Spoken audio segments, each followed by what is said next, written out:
Because my guess is we have a vision, whether we can articulate it or not. We all have this idea of who we will be at the end of our life, that we're going to become this kind of person or we're going to achieve these kinds of things. So we do have a picture, but oftentimes we don't have a process.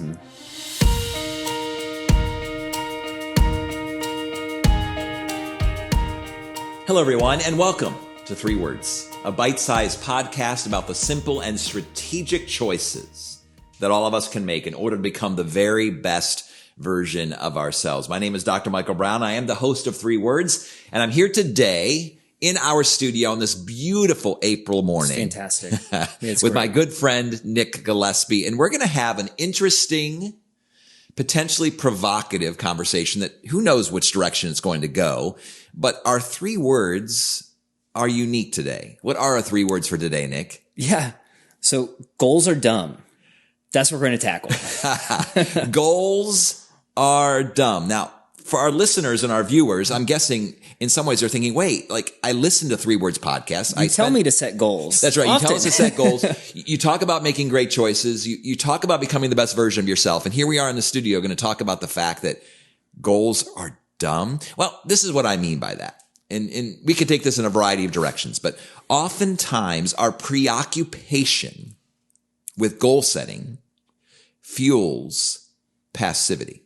This is what I mean by that. That oftentimes we think about, I have this goal, or I have this dream, or I have this idea of who I want to become, or what I want to accomplish, or what I want to own, or what I want to do.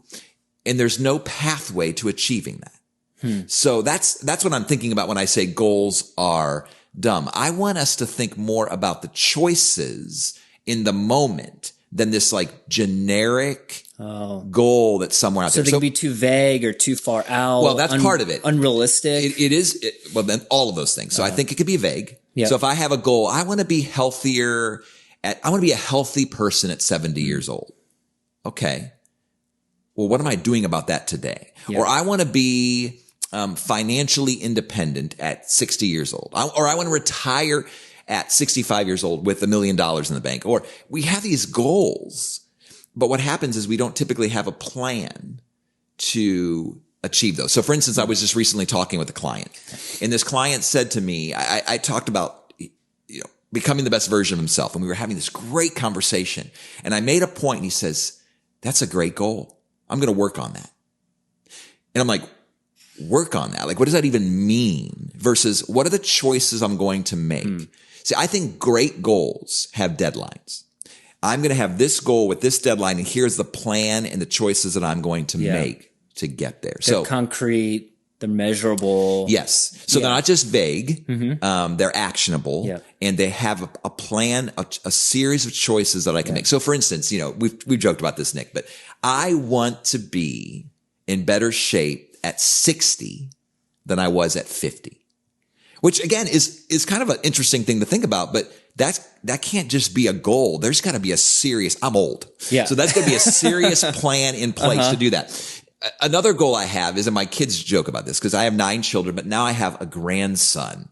And I have said, even before grandson came into the world, I have said over and over again, I want to be the grandpa that is climbing trees with his grandkids. You heard me talk about this. I want to climb trees with my grandkids at 70 years old. Well, that's a ridiculous goal.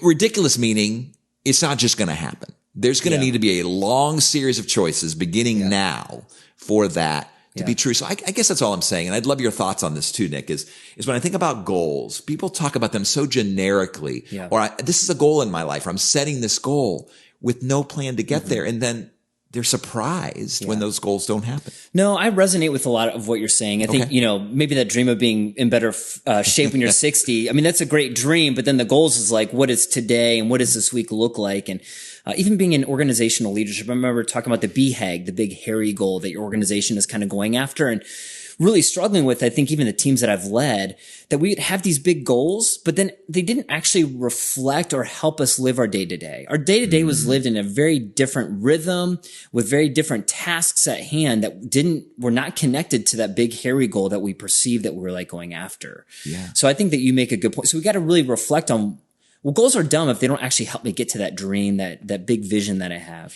Well, and even strategic planning process for those who are listening in who are in the corporate world or nonprofit who have done the big strategic planning process. We're going to take 3 days and do a big strategic plan.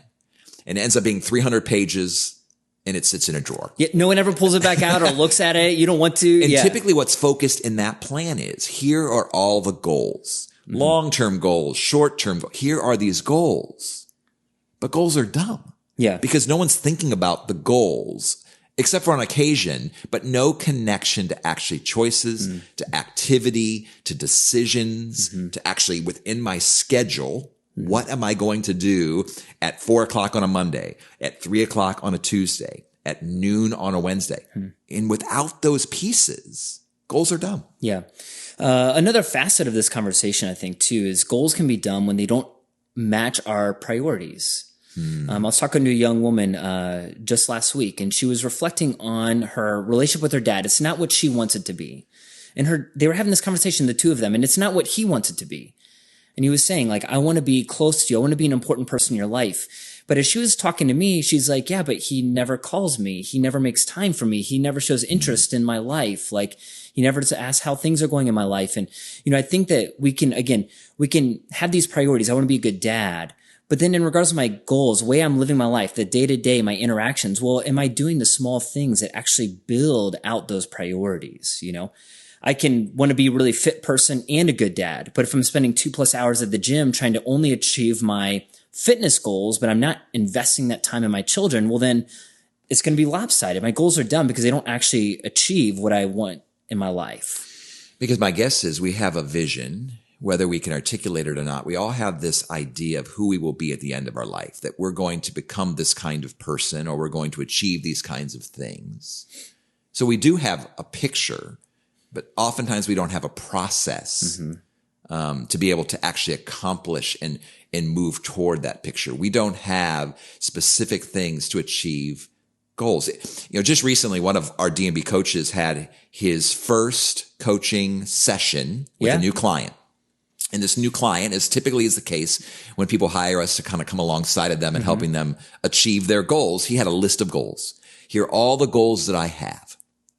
And what Justin, one of our coaches, did is he began to connect specific choices. So in light of this goal, here's a specific choice that you can make this week. Yeah. Here are specific choices that you can make in the weeks ahead. And he's beginning to connect choices and decisions to those goals. Because when we talk about goals, and maybe it's just me, and maybe that's why I'm doing this podcast for myself. When I talk about this goal I want to achieve, I don't mean to, but I'm thinking in terms of someday. So, the vague day. Yeah. But someday isn't a day of the week. Someday isn't a day of the week. And so when we talk about someday, oftentimes we mean no day, because it's just this thing out there and we feel good about ourselves, right? I feel good about myself if I have this list of goals. Yep. Because I feel like I'm going somewhere, but I'm not going anywhere. Yeah. Unless I have a plan and I have objectives and I have specific decisions that I can make. Yeah. Weekly, daily, even hourly to be able to achieve those goals. Yeah. So but I love what you had to say too about just make sure your goals connect with your deepest core values too. Yeah, absolutely. Absolutely. Your deepest core values. I was talking to a friend of mine who he won a national championship. He was a part of a hockey team that won the national championship. Oh, wow. And it was a lifetime goal from a youth hockey all through. He got to the collegiate level, won this national championship, had the ring. He's on the bus ride home. And he just said in that moment, while he accomplished his lifelong dream, he also felt a deep sense of dissatisfaction because a part of that pursuing of that dream, he inadvertently neglected important other components of his life, relationships, people, his own spirituality. And I think we also have to be just wise that goals don't always equal a satisfying life. There's more to life than just accomplishment. There's also these relationships and these other things that we want to have as we think about how we live the day to day. Which is why I think we love this notion of the 12 dimensions of a human being's life to make sure that we're setting goals emotionally, setting goals relationally, setting goals financially, professionally, personally, because oftentimes when we think about goal setting, they tend to be things that maybe aren't always important. They're achievable. Yeah. But they're not awesome. Yeah. They're not the real stuff that we want to achieve and ultimately who we want to become. So I think obviously we're life coaches and we are mentors and we want people to set goals, right, Nick? We want people to say, these are goals I have in my life, but make sure those goals are connected to a grand picture, to a vision of who you want to become and what you want to accomplish at the very end. Begin with the end in mind, as some great authors have said in the past, but then also have that plan and have those objectives and have that specific decisions in the weeks, in the days, in the hours to actually achieve those. And I think one other last thing I think I would like to just also add too is in order to accomplish our goals, we need the right people. Goals are dumb if they're just me on my own, walking my own path. You know, it's great that someone invited Justin in to be like, we serve as life coaches to be part of the people that people need in order to accomplish goals. I need accountability. I need encouragement. I need someone to help assess my goals and if they're wise or not wise goals. And so as we think about the process, we should also think about the people involved in our setting of our goals. So we will not accomplish our goals without community. No. I mean, we need one another. And in fact, there's some interesting data out there, even on New Year's resolutions. The New Year's resolutions that we set for ourselves, which again, New Year's goals, if I can rephrase that idea of New Year's resolutions, our New Year's goals what are the odds of them being accomplished if we think about them in our own head and never say it to anyone else? They say it's like 20%. But the minute you talk to someone about it, it goes into the 60s or oh, wow. This is a huge jump. Just to be able to tell someone, this is my goal, this is my resolution. But it goes into the 80s. It goes really high in regards to its accomplishing your goals if you invite someone to do it with you. Oh. So if you're actually on that journey together. So we want people to set goals. We want you to set goals. And so here at DMB Coaching, even as a part of our 3 Words podcast, we want to encourage you to set goals. Goals aren't dumb in and of themselves, but goals are dumb if we think about someday or later on or after this or after that. Because oftentimes, friends, if you're listening or viewing today, when we say, well, after this I'm going to, or I have a goal in the future, it's very intangible. It's very unachievable and it's unreachable unless there are decisions connected to that goal, unless there's a plan connected to those goals, a process and daily choices to achieve those goals. So are goals dumb? Not really. But I want you to think about today. What does it look like to make goals achievable? For life coaching, consulting services, or to hire a keynote speaker, please visit dmbcoaching.com.